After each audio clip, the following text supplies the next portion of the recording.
नमस्कार, 20 मिनट 20 खबर में आपका स्वागत है। मैं हूं आपके साथ सुमित गुप्ता। हम अगले 20 मिनट में आपको देश दुनिया की 20 ऐसी खबरें बताने वाले हैं जो इस वक्त न केवल सुर्खियों में हैं बल्कि दिलचस्प और अहम भी है। तो चलिए शुरू करते हैं 20 मिनट 20 खबरों का सिलसिला। सबसे पहले देखते हैं राजस्थान की कौन कौन सी खबर इस वक्त अहम है।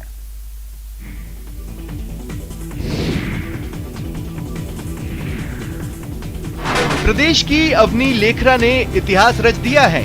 टोक्यो पैरालंपिक में अवनी ने 10 मीटर एयर राइफल में भारत को पहला गोल्ड दिलाया।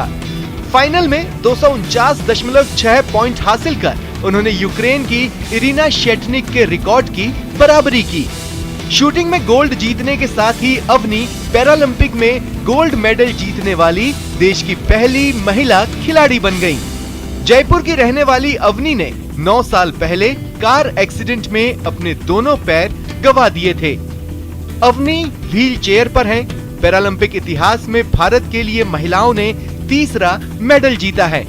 इससे पहले शॉटपुट में दीपा मलिक और इसी पैरालंपिक में भाविना पटेल ने टेबल टेनिस में मेडल जीता है। लेकिन 2 बार के गोल्ड मेडलिस्ट देवेंद्र झाझरिया इस बार गोल्ड से चूक गए और उनको सिल्वर से संतोष करना पड़ा। देवेंद्र के साथ ही सुंदर सिंह गुर्जर ने जेवलिन थ्रो में ही ब्रॉन्ज मेडल जीता है। इसी के साथ भारत ने टोक्यो पैरालंपिक में कुल 7 मेडल जीत लिए हैं।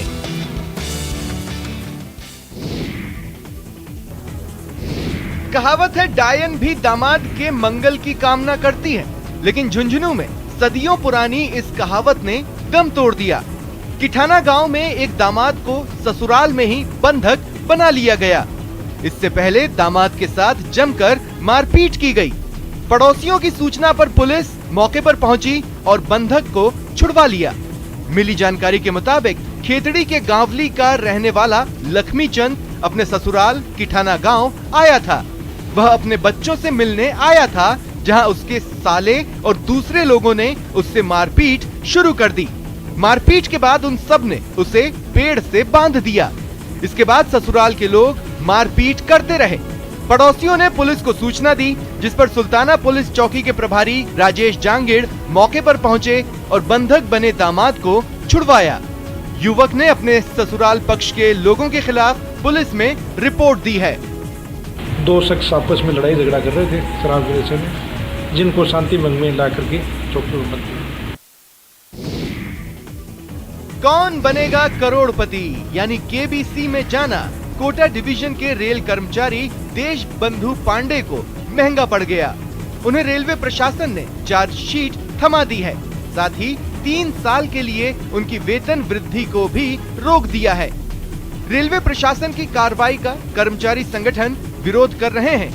वेस्ट सेंट्रल रेलवे मजदूर संघ के मंडल सचिव अब्दुल खालिद ने कहा है कि पांडे के साथ रेल प्रशासन ने ठीक नहीं किया है। मजदूर संघ पांडे के लिए न्याय की लड़ाई लड़ेगा।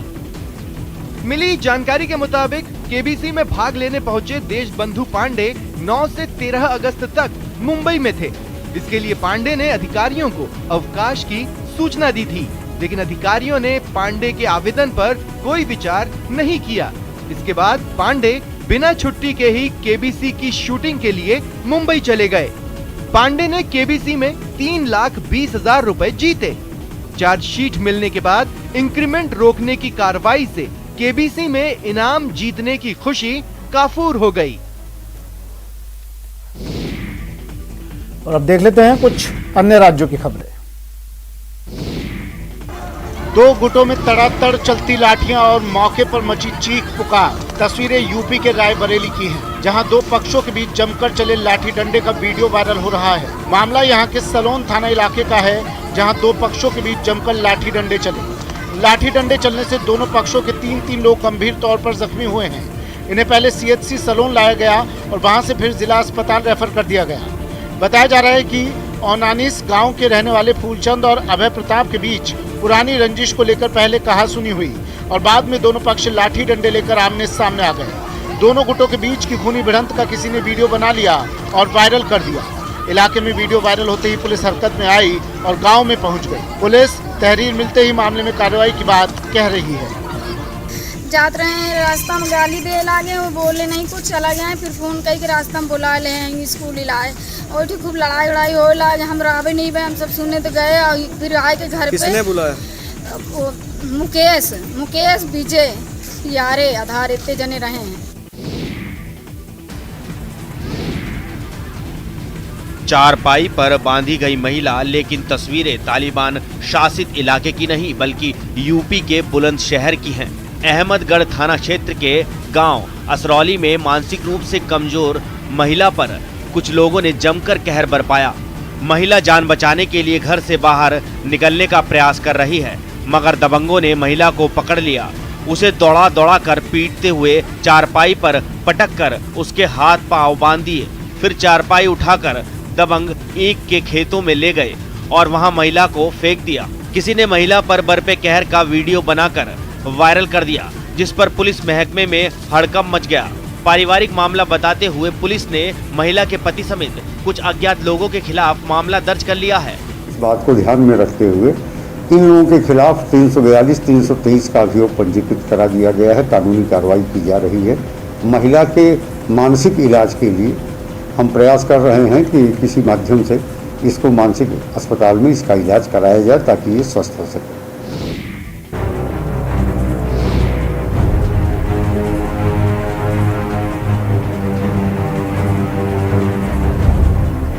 युवक के साथ दरिंदगी की सारी हदें पार करने की यह तस्वीर नीमच की है। विचलित कर देने वाली ये तस्वीर ऐसी हैं जो मानवता को शर्मसार कर रही हैं।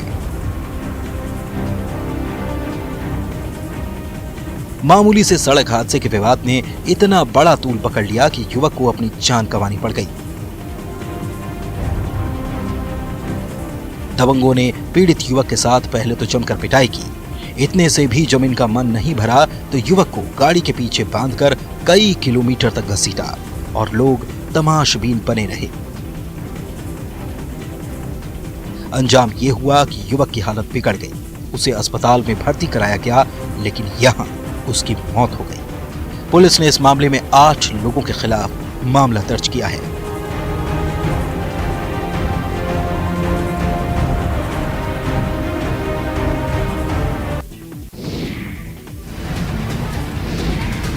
मुंगेर में एक युवक की पिटाई का वीडियो तेजी से वायरल हो रहा है। वीडियो में आप देख सकते हैं कि मां और बेटी किस तरह से युवक की पिटाई कर रही है और उसके कपड़ों को फाड़ा जा रहा है। वहां मौजूद लोग बीच बचाव की कोशिश भी कर रहे हैं, लेकिन मां बेटी इतने गुस्से में है कि किसी की भी एक सुनने को तैयार नहीं।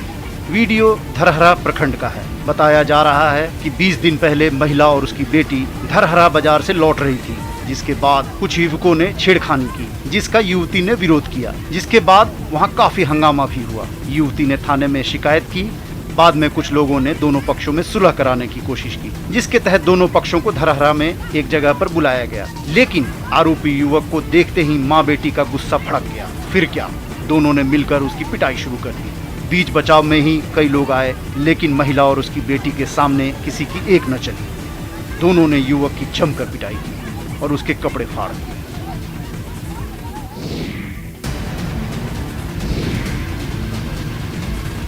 पुलिस को एफिडेविट सौंपता ये शख्स यूपी के सहारनपुर का कुख्यात अपराधी है। इसकी गिनती जिले के टॉप 10 अपराधियों में होती है, लेकिन शराब माफिया और हिस्ट्री शीटर मोनू उर्फ जहाज ने अपराध करने से तौबा कर ली है। पत्नी संग देहात कोतवाली पहुंचकर मोनू ने कहा कि मुझे माफ कर दो, अब भविष्य में अपराध नहीं करूंगा, व्यापार करके अपने परिवार का पालन पोषण करूंगा। सर अगर कोई मेरी शिकायत कर दो, रात दिन कभी भी घर खुला, आप कभी भी सर आ सकते हो, आप तलाशी ले सकते हो। नहीं सर आप भी आ सकते हो। प्रधान जी भी ये मैन है, अगर मैं किसी लिफ्ट पाया जाता हूँ तो सर ये प्रधान जी है, इनकी चप्पल मेरा थी। हमारी अभी भी रहेगी सर, जब तक जीऊंगा सर, जब तक मैं जीऊंगा। झूठी शिकायत पर कभी न कार्रवाई हुई है ना होगी। मिली जानकारी के मुताबिक सलेमपुर भूगड़ी निवासी मोनू उर्फ जहाज पर विभिन्न धाराओं में 19 मामले दर्ज हैं। वो जिले का सबसे बड़ा शराब माफिया है और देहात कोतवाली का हिस्ट्री शीटर है।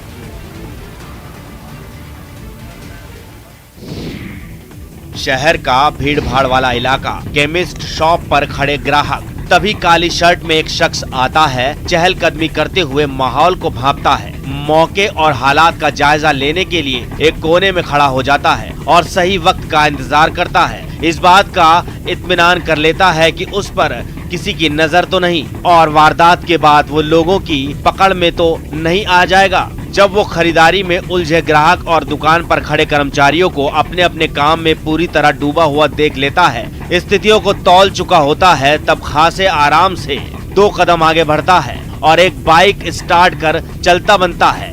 ऐसा लग रहा है जैसे दुकान के बाहर खड़ी बाइक उसी की है, जबकि ये बाइक मेडिकल स्टोर के कर्मचारी की थी। लाइव चोरी की ये तस्वीरें यूपी के सहारनपुर से आई हैं। पूरी वारदात मेडिकल स्टोर में लगे सीसीटीवी कैमरे में कैद हो गई है। आपको बता दें, अभी कुछ दिन पहले ही इसी इलाके से डॉक्टर की क्लिनिक के बाहर से भी बाइक चोरी हो गई थी। लगातार बढ़ती बाइक चोरी की घटनाओं से पुलिस की मुस्तैदी पर सवाल उठ रहे हैं।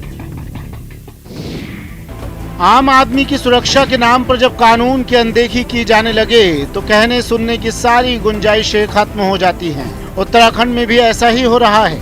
यहाँ बाढ़ सुरक्षा के नाम पर नदी में अवैध खनन का काम तेजी से चल रहा है। प्रतिबंध के बावजूद तट पर स्टोन क्रशर गरज रहे हैं, तो वहीं बाढ़ सुरक्षा कार्यों में लगी कंपनियां भी मानकों को ताक पर रखकर कीमती खनिज की चोरी में जुटी हुई हैं। तस्वीरें कोटद्वार की हैं।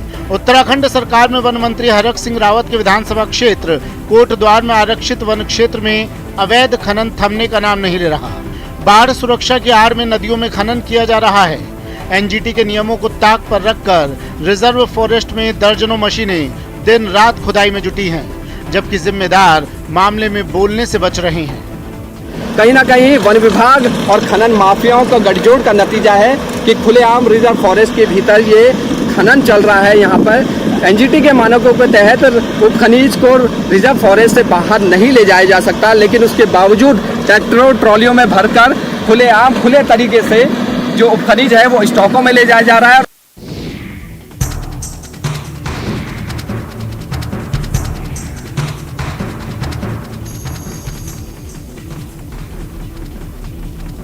लेबर पेन से कराह रही महिला का सड़क किनारे प्रसव कराने की ये तस्वीर उज्जैन की है। घटिया तहसील मुख्यालय के पास वेटिंग हॉल में बैठी महिला को अचानक लेबर पेन शुरू हो गया। लेबर पेन से कराह रही महिला की जानकारी घटिया थाना प्रभारी को मिली। उन्होंने तत्काल थाने में मौजूद महिला पुलिस कर्मियों को भेजा, जहां 3 महिला पुलिस कर्मियों ने अपनी हिम्मत का परिचय दिया और महिला का सुरक्षित प्रसव कराया।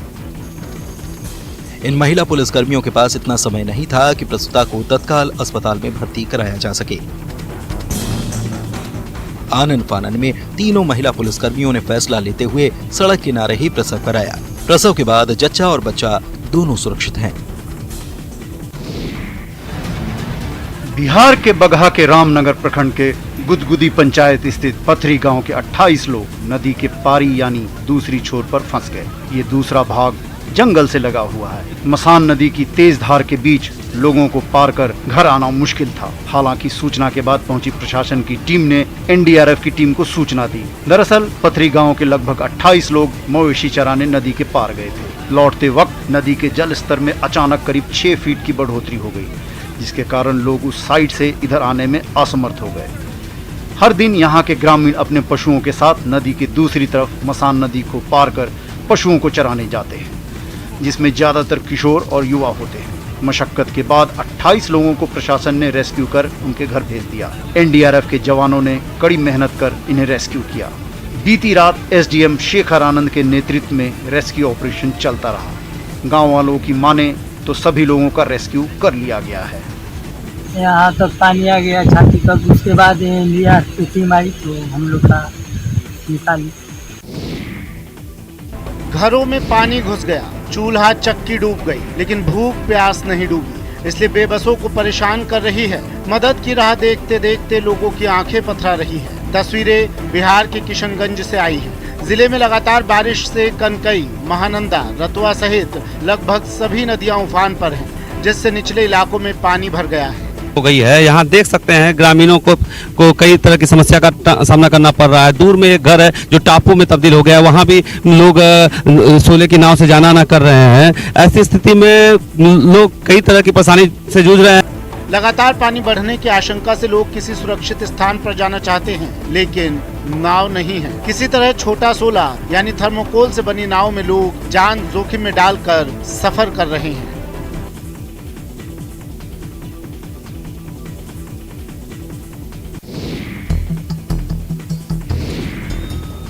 जून से ही उत्तर बिहार के कई जिले बाढ़ की चपेट में हैं।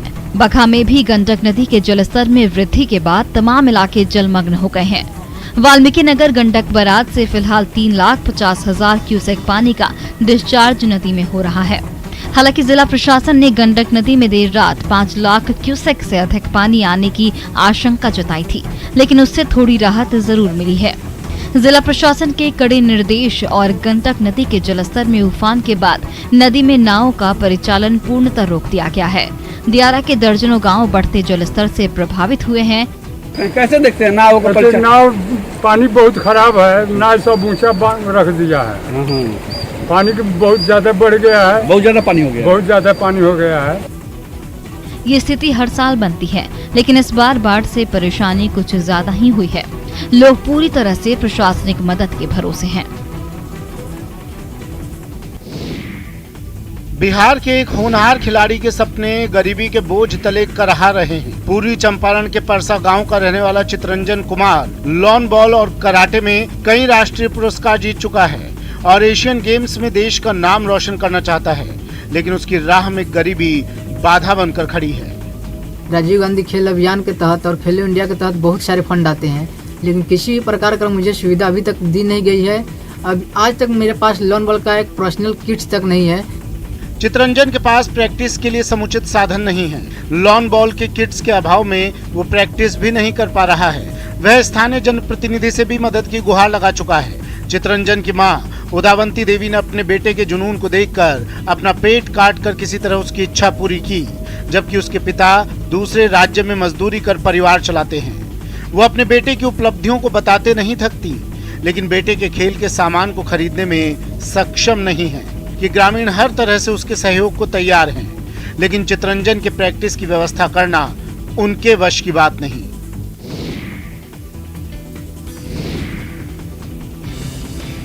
यूपी के हरदोई जिले में कटरी के बाशिंदों की लगभग 4.5 दशक पुरानी मांग पर मोहर लग गई है। जी हां, अर्जुनपुर में रामगंगा नदी पर पुल की मांग पूरी हो गई है। मुख्यमंत्री योगी आदित्यनाथ के कार्यालय के अधिकृत सोशल मीडिया पेज पर 106 करोड़ 78 लाख 71 हजार रुपए से पुल निर्माण की स्वीकृति किए जाने की जानकारी दी गई है। इसका पता चलते ही सवायचपुर विधानसभा क्षेत्र के लोगों में खुशी की लहर दौड़ गई। पुल के निर्माण से 22 गांवों के लगभग 1,45,000 लोगों को लाभ मिलेगा। कटरी के इलाके में रामगंगा नदी पर अर्जुनपुर में पुल निर्माण कराए जाने की मांग 1975 से चल रही थी। अर्जुनपुर से बड़ा गांव जो पुल बनेगा उससे फर्रुखाबाद तक के लिए हम लोगों को बहुत बड़ी राहत ये होगी कि अभी हम लोग फर्रुखाबाद जाते हैं लगभग 60 किलोमीटर जाना पड़ता है और इधर से 30 किलोमीटर जाना पड़ेगा। सबसे बड़ी सुविधा ये हो जाएगी, चौमुखी विकास होगा। हमारा आज 8 वर्ष पूरे हो गए हमारे इस संकल्प को, बहुत खुशी है हमको। निजी तौर पे किए जा रहे प्रयास किसानों की आय का जरिया बन रहे हैं। हालांकि सरकार अगर मदद करे तो इसको राज्य में आर्थिकी का बेहतरीन साधन किसान बना सकते हैं। अब सेब की खेती से पहाड़ी इलाकों से पलायन रोकने और किसानों की तकदीर बदलने का काम किया जा रहा है। जी हां, पहाड़ों पर रहने वाला किसान सेब की खेती से जुड़ रहा है। जेरोमाइन किंग रोड प्रजाति के विदेशी सेब की खेती से मुनाफे की फसल काट रहा है। 5 साल लगेंगे, केवल 5 साल में हम हिमाचल के बराबर पहुंचने का लक्ष्य रखा है और विदेशों से हम सेब को नहीं आने देंगे। ये इंडो डच हॉर्टिकल्चर टेक्नोलॉजी का संकल्प है। नैनीताल जिले में 65 बागान महज 3 सालों में ही फल देने लगे हैं। पिछले कई सालों से उत्तरकाशी, पिथौरागढ़, अल्मोड़ा, नैनीताल में 500 बागानों के जरिए किसानों को इस खेती से जोड़ा गया है। 1200 मीटर से 2200 मीटर तक पैदा होने वाले इन सेब बागानों की खासियत ये है कि दूसरे साल से ही फल देना शुरू कर देते हैं। 3 साल से इसका मैं रिजल्ट देख रहा हूँ। इसके बाद में अब मैंने आगे इसको और आगे बढ़ा रहा हूँ इसको। एक ताल एक लय में बजती बांसुरियां मन में आध्यात्मिकता घोल रही हैं। लौकिक का अलौकिक से नाता जोड़ रही हैं, आसक्ति से भक्ति की तरफ ले जा रही हैं। तस्वीरें एमपी के उज्जैन से आई हैं। यूं तो धार्मिक नगरी उज्जैनी में हर त्योहार, हर पल का अलग ही आनंद और महत्व है, लेकिन जन्माष्टमी की बात ही निराली है। महाकाल की नगरी ही श्री कृष्ण की विद्यास्थली रही है। पवित्र नगरी अवंतिका में श्री कृष्ण जन्मोत्सव की पूर्व संध्या पर भारत माता मंदिर के सामने योगेश्वर श्री कृष्ण को स्वरांजलि अर्पित की गई, जिसे देखकर हर कोई आनंद से भर गया।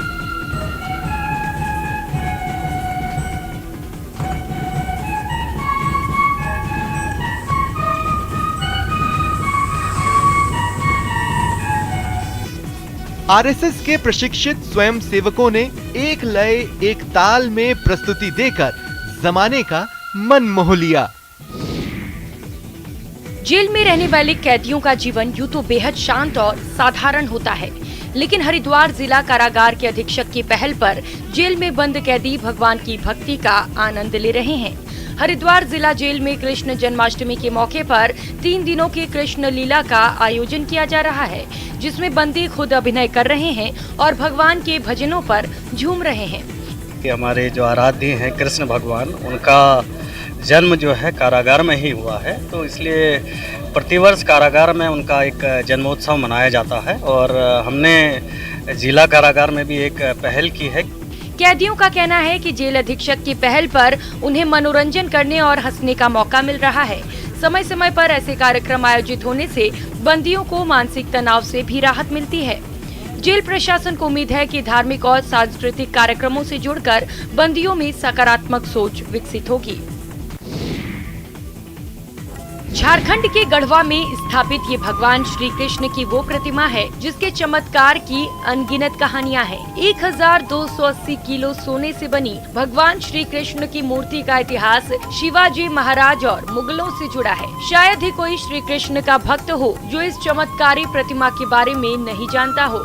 यहाँ दलसनगंज में आई हूँ दिल्ली से, मुझे बहुत ही अच्छा लगा ये मंदिर दर्शन करके। गढ़वा जिले के नगर उंटारी के बंशीधर मंदिर में भगवान कृष्ण की सोने की मूर्ति दुनिया की सबसे कीमती कृष्ण प्रतिमा मानी जाती है। आज इसकी कीमत 700 करोड़ रुपए से अधिक है। भगवान श्री कृष्ण की मूर्ति के साथ राधा रानी की भी प्रतिमा है जो अष्ट धातु की बनी हुई है। 2018 में सरकार ने श्री बंशीधर जी के मंदिर की लोकप्रियता को देखते हुए शहर का नाम नगर उंटारी से बदलकर श्री बंशीधर नगर कर दिया। बताया जाता है कि मुगलों ने भगवान बंशीधर की मूर्ति किसी मंदिर से लूटी थी। ऐसी मान्यता है कि मुगल बादशाह और औरंगजेब की बेटी जैबुन्निसा श्री कृष्ण की भक्त थीं और उन्होंने श्री कृष्ण की ये मूर्ति शिवाजी के सरदारों तक पहुंचाई थी।